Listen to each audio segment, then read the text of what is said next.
All right, so first muscle manual test we're gonna do the extensor carpi radialis. And basically what this muscle does, it does wrist flexion and radial deviation. Neurological level is the median nerve, which is C6 to C7 down the middle. Origin is gonna be medial epicondyle. Insertion is gonna be the base of the second and third metacarpal. Proper position, my patient can be seated, and which she is. Make sure her elbow is flexed to 90 degrees. Me as the clinician, I'm going to be at the side of the patient. Stabilization point is going to be the anterior portion of her arm, her mid-arm, and then resistance is just going to be on the side of her arm right here, resisting up. Movement, basically the patient's going to start in, wrist. She's going to start in wrist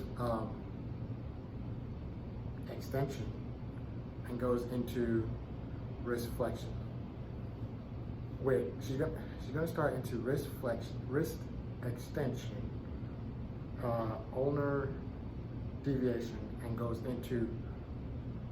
She's gonna start into wrist extension, ulnar deviation, and goes into flexion and radial deviation. Compensations is her lifting her arm up, trying to get her arm up off the table.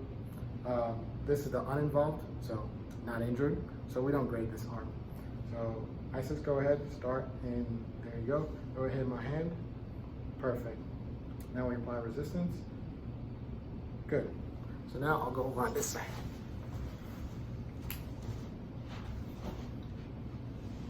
All right, so go ahead, starting wrist extension. Yep, there you go. Go ahead, hit my hand.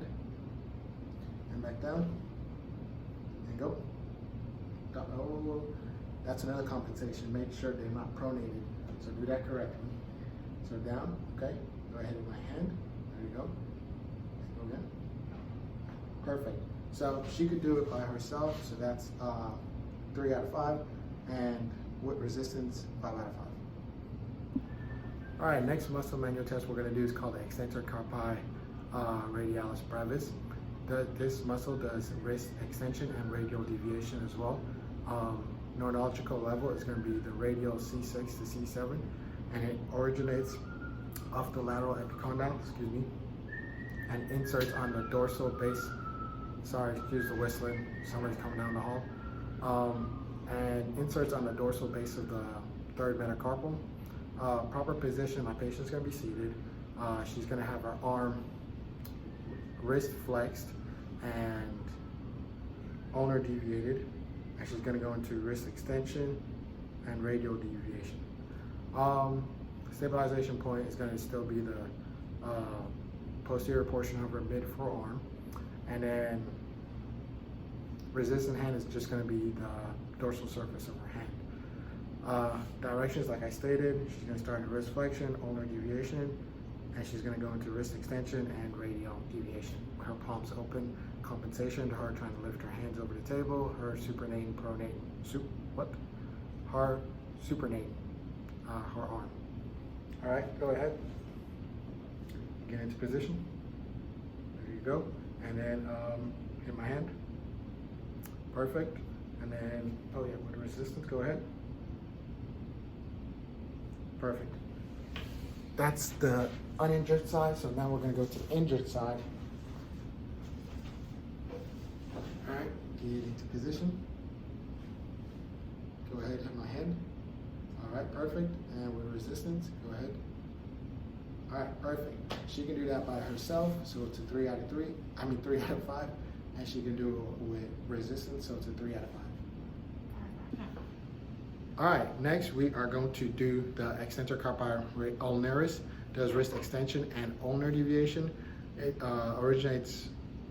neurological level is the radial C7 to C8. Originates on the lateral epicondyle, inserts on the base of the fifth metacarpal. Patient is going to be seated, elbow flexed to 90 degrees, elbow flexed at 90 degrees. I, the clinician, is going to be by the side of my patient on both sides. Stabilization hand is going to be posterior portion of her arm, and resistant hand is going to be the dorsal surface of her hand closer to the ulnar side. Movement is going to be patient's going to start off in flexion, radial deviation. She's going to move into extension and ulnar deviation. Compensations, again, making sure a patient's not supinating and trying to lift her hand off the table. So uninjured side first, making sure you guys can see that. There we go. So, yep, start off, there you go. Go ahead and hit my hand, Isis. There you go. Perfect. And with resistance. Good. That's the normal.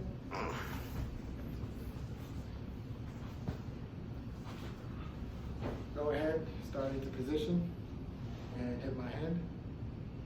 Good. And with resistance. Good. She can do that by herself. That's a 3 out of 5. And she can do that with resistance is a 5 out of 5. And making sure to correct myself from the last one. I believe I said 3 out of 3, but I mean 5 out of 3 or something. But it's a 5 out of 5 with resistance. All right, last muscle manual test we're gonna do is called the extensor pollicis longus.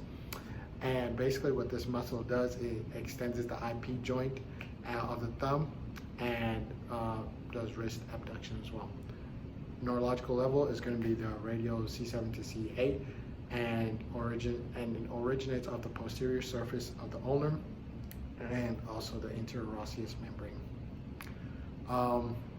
Inserts of the base of the phalanx of the thumb. My patient is going to be seated, thumb straight up, a little flexed, elbow at 90 degrees. Clinician, I'm going to be by her side on both sides, and stabilization is going to be the proximal phalanx, and resistance is going to be over the thumbnail. Directions, like I said, patient's going to be thumb up, starts with a little bit of flexion, and she's just going to go by herself into extension, and I'm going to apply some resistance into extension. Yes. All right. You ready? Okay. Give me a good thumbs up, man. All right. And then go into, there you go. Go ahead and hit my hand or finger. Good. All right. And go. Oh, make sure, compensation. You see how she clearly, patient pushing her thumb down to get power to lift up? No, you gotta make sure that the patient just goes straight up, okay? So that is a compensation to look out for. So we'll do that again. All right, there you go, and go. Good. That's our normal, so we'll go on this side.